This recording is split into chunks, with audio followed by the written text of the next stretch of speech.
इतने रोल्स आपने किए कि ये रोल बहुत डिफिकल्ट था, उसके लिए मैंने दोनों को कि मेरे कौन को सा खेल और में प्रिपरेशन difficult लगा। कैसे किया। खेल में इसके लिए डिफिकल्ट लगा कि दूसरा रोल जो था उसके अंदर साले 350 पिक्चर आप कर चुके हैं। आपका आवाज, आपका हुलिया, आपका गेटअप, आपका एक एक बाल पब्लिक डोमेन में है।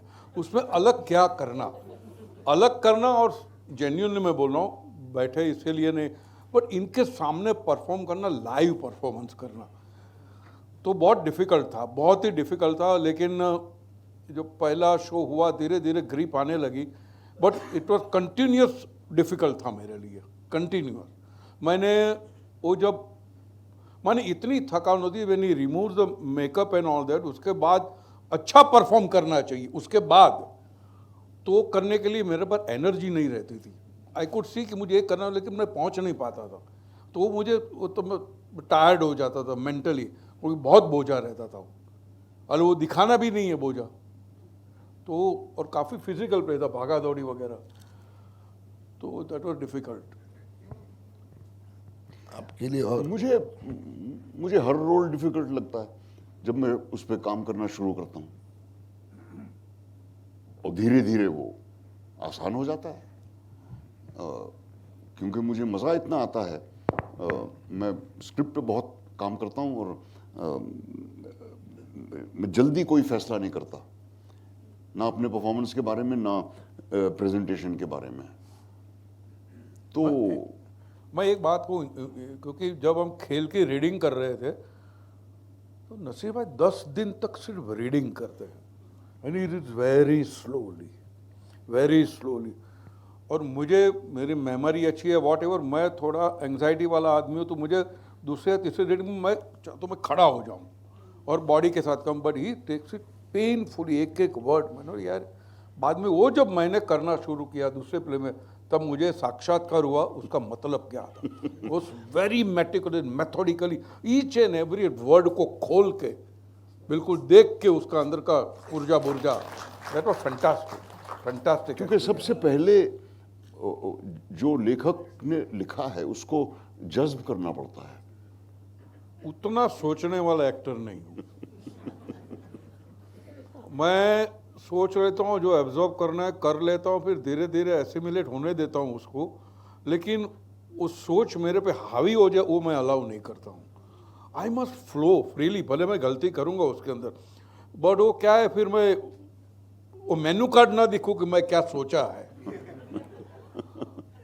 वो जाने दूँ मैं उसमें। मुझे उस किस्म में मज़ा तो सोचता हूँ, तो मैं बहुत खुद, एक दो बार मैंने ट्राई किया था ऐसा करके, बट वो मैं नहीं, मैं जेन्युइनली मैं बॉक डाउन हो गया था। बोले यार मैं क्या करूं, मुझे को खुद को, क्योंकि देखो ये एक्टिंग माने क्या, टू प्रिटेंड है, आपको प्रिटेंड करना है, क्योंकि आप कितनी भी अच्छी एक्टिंग कर लो, आपने किसी को स्टेज के ऊपर आपने तलवार से किसी का गला काट दिया, ऑडियंस उठ के पुलिस में कंप्लेन करने नहीं जाएगी। ऑडियंस भी प्रिटेंड ही कर रही है, आपका प्ले देख रही है, आप भी प्रिटेंड ही कर रहे हो, दोनों तरफ से प्रिटेंस चालू है। तो उसके अंदर थोड़ा सा माने जो लेना है वो ले लो, अंदर डाल दिया, उसके ऊपर में नहीं, हाँ नहीं होता है मेरे से, आई प्रिफर नॉट टू। नहीं, मैं सफोकेट कर देता हूँ आपके साथ। Thought and action should be simultaneous, मैं ये मानता हूं। अब सोचना बंद तो नहीं करना चाहिए एक्टर को, वैसे ही बहुत तादाद है ऐसे एक्टरों की जो सोचते नहीं है बिल्कुल भी किसी भी चीज के बारे में। एक्टिंग की तो खैर, एक्टिंग पर सोचने के लिए एक्टरों को कभी वक्त ही नहीं मिलता।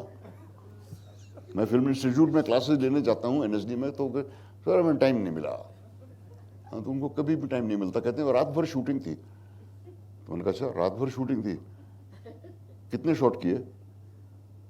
शॉट तो 2 ही हुए, लेकिन रात भर शूटिंग थी। अब रात भर वो क्या करते रहे, बजाय कल क्या करना है उसके बारे में सोचने की गपशप, which is the real fun of shooting यार। शॉट खत्म करो, हाँ बैठो यार, Between और the सुनाओ। This is what actors consider to be fun. जिस पे मुझे बहुत गुस्सा आता है। और इतना वक्त जाया करते हैं एक्टर्स गपशप करने में, which should be spent in preparing. अब सोचने का सवाल कि एक्टर परफॉर्म करते वक्त क्या सोच रहा है, दैट्स द क्वेश्चन। अगर वो ये सोच रहा है कि मैं आज रात कहाँ खाना खाऊंगा, वो लड़की आई हुई है कि नहीं, और whatever, something disconnected with what you are doing, so that will naturally not have good results. But you have to be thinking all the time when you are performing, thinking as the character you are playing, within the context of the script, of course, text. और किसी character को खेलने के लिए उसको समझना जरूरी नहीं है। हम साइको एनालिस्ट तो हैं नहीं। अब मैं आइंस्टाइन को समझूंगा क्या? मैं गालिब को समझूंगा? मैं महात्मा गांधी को समझूंगा? मुझे 7 जन्म लग जाएंगे, तब भी नहीं समझ पाऊंगा। So this whole nonsense of becoming the character and all, मैं एक वक्त उसमें काफी मेरा बिलीफ था, धीरे धीरे वो खत्म हो गया। Because you cannot and you should not become the character, because if you become the character you are no use. अगर ओथेलो कर रहा है वो ओथेलो बन जाए तो फिर उसको हर एक रात एक नई डेस्डेमोना चाहिए होगी गला घोटने के लिए। और बहुत सारे एक्टर ये सोचते हैं कि यूं बैठना जो है ये इन्वॉल्वमेंट है मेरा। एक्टर्स घबराहट को इन्वॉल्वमेंट मानते हैं।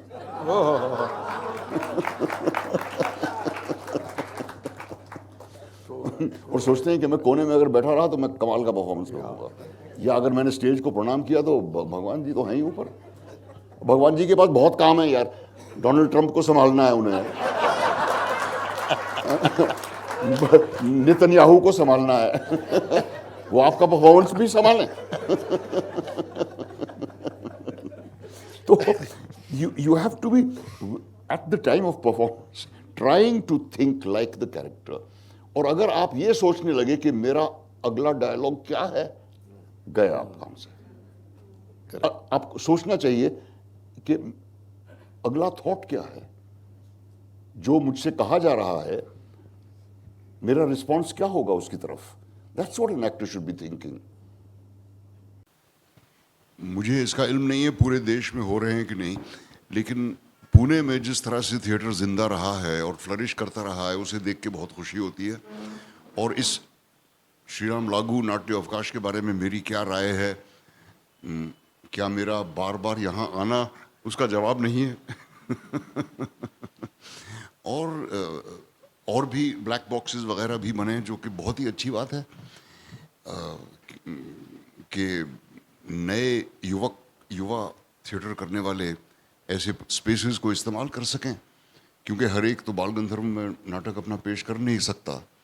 तो ये, और जैसा कि परेश ने कहा, सपोर्ट की तो ज़रूरत है। हम थिएटर को हमेशा पेट्रनेज की ज़रूरत पड़ी है। अगर शेक्सपियर को के पास पेट्रन ना होता तो वो ना लिख पाते जो कुछ उन्होंने लिखा है। और हर बार, चाहे आप किसी भी मुल्क में देख लीजिए, ब्रिटेन में या अमेरिका में या फ्रांस में या कहीं भी, गवर्नमेंट सपोर्ट हमेशा मिलता है थिएटर्स को और आर्टिस्ट्स को। तो आई होप ऐसा हो सके कि इस जगह के बारे में खबर फैले, और जो छोटे स्पेसेस हैं उनमें और युवा लोग अपने नाटक पेश करें। जो नाटक फिल्माए जाते हैं, मेरे ख्याल से वो बहुत ज़्यादा असर नहीं छोड़ते। और नाटकों की जो फिल्में बनती हैं उसकी तो बात और है, लेकिन जो परफॉर्मेंस के दौरान जो नाटक फिल्माया जाता है वो उतना असर कभी भी नहीं पैदा कर सकता जो एक डायरेक्ट कम्युनिकेशन पैदा कर सकता है ऑडियंस के साथ। अब एक्टर की एक अजीब वो है डिलेमा कि ऑडियंस के बारे में मुझे अवेयर रहना चाहिए या अनअवेयर रहना चाहिए। ये कॉन्ट्रडिक्शंस ये है, दोनों ही बातें ज़रूरी हैं। और जो एक एनर्जी का ट्रांसफ़र होता है एक जिंदा परफॉर्मेंस में, वो वाया द कैमरा कभी नहीं हो सकता। और मेरे ख्याल से बहुत कम ऐसे नाटक हैं जिनकी फिल्में बनी हैं और जो बहुत असरदार रही हों। जहाँ तक किशन कन्हैया का सवाल है, वो कोई सटल सब्जेक्ट नहीं था, बड़ा ही जिसको बोल सकते broad into your face kind of a subject था। उसकी फिल्म भी वैसे ही बनी है। उसको सटल फिल्म बनाने जाते तो आप फ्लॉप हो जाते। नाटक भी वैसा ही नहीं था, नाटक भी इनटू योर फेस था। उसको बिल्कुल लाउड, ताकि क्या है कि ह्यूमर का डोज उसमें ज़्यादा था, क्योंकि मैटर इतना अनकंफर्टेबल करने वाला था, इतना हार्ड हिटिंग था कि अगर उसका कोटिंग नहीं है तो कॉमेडी का, तो ये पिल आपके गले नहीं उतरती, स्वॉलो नहीं कर पाते। और बिल्कुल उसी स्वभाव को बरकरार रखते हुए फिल्म बनी है, दोनों बराबर बनी है। थिएटर का भविष्य बहुत उज्जवल है, और जैसे एआई आएगा वैसे और उज्जवल होगा। बस ज़रूरत है, और ऑडियंस को भी लगेगा कि ये तो भैया ये सही है, ये जो भी है मेरी नज़र के सामने बन रहा है, कोई पैकेज फूड नहीं आ रहा है एआई का, मेरी नज़र के सामने मसाला डाला गया है, सब्जी काटी गई है।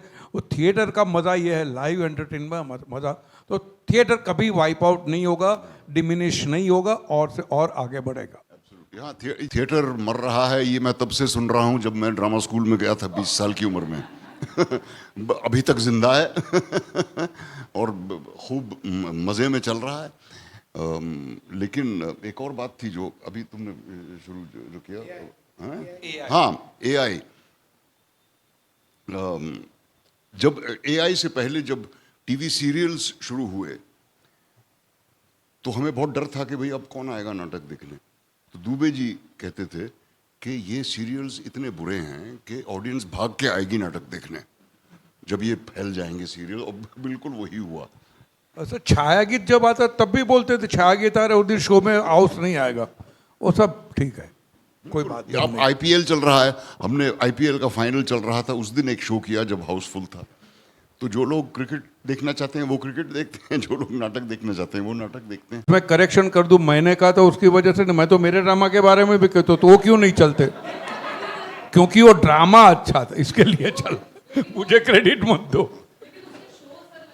हाँ, पर वो है नहीं भाई, बहुत खुशी होती है कि कहीं अपनी जो भी पॉपुलैरिटी वो काम आ गई। मैंने अभी लास्ट प्ले देखा, असे न मी देखा, और मैं अभी 1-2 प्ले देखने वाला हूँ आगे चल के।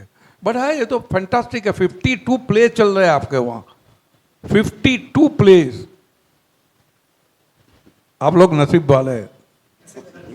हाँ, देव बावली जो बहुत ही मुझे अच्छा लगा और मेरा जी चाह रहा है उसको दोबारा देखने के। और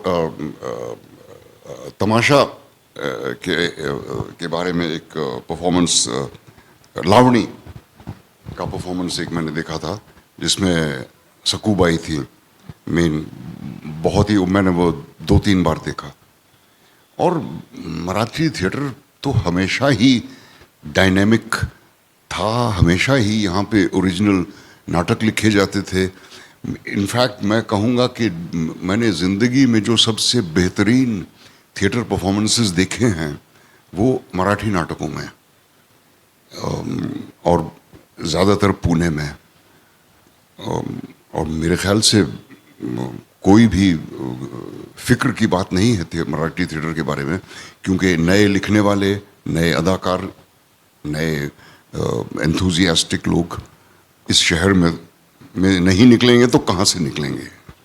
मैं ये समझता हूँ कि ऐसे थिएटर स्पेसेस, कल्चरल स्पेसेस ज़्यादा से ज़्यादा होने चाहिए।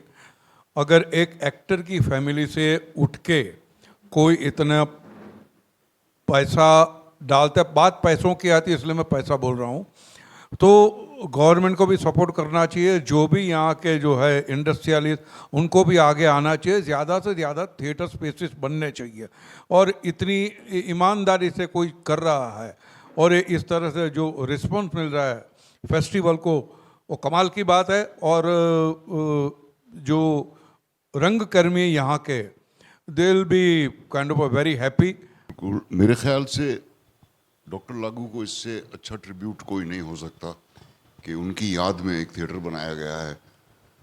और जब भी मैं यहाँ आता हूँ मुझे उनकी मौजूदगी का एहसास होता है। वो कहीं न कहीं से देख रहे हैं और घबराहट भी होती है कि पसंद आएगा कि नहीं।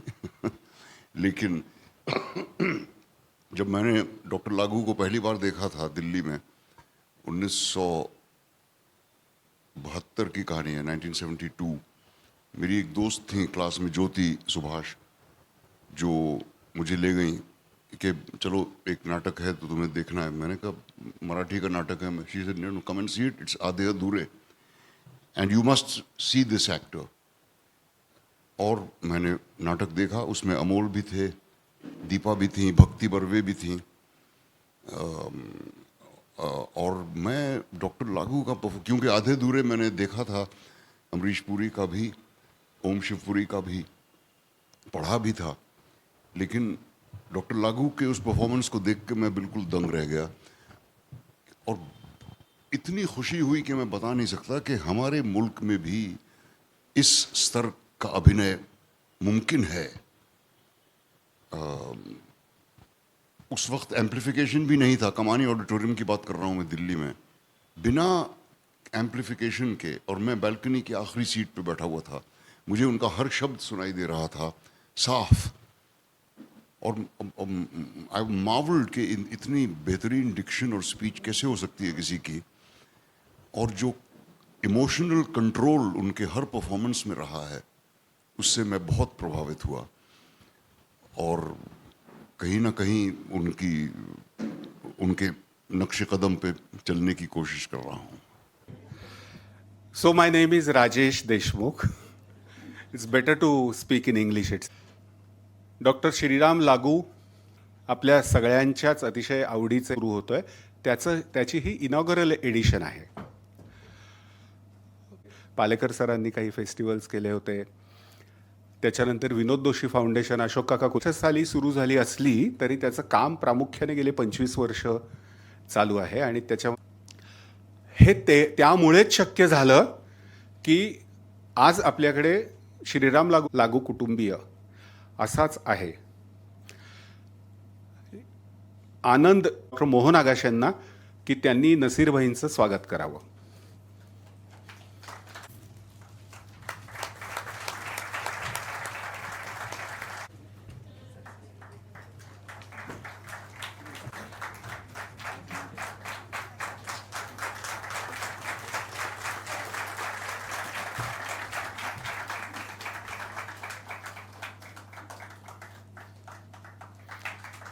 धन्यवाद.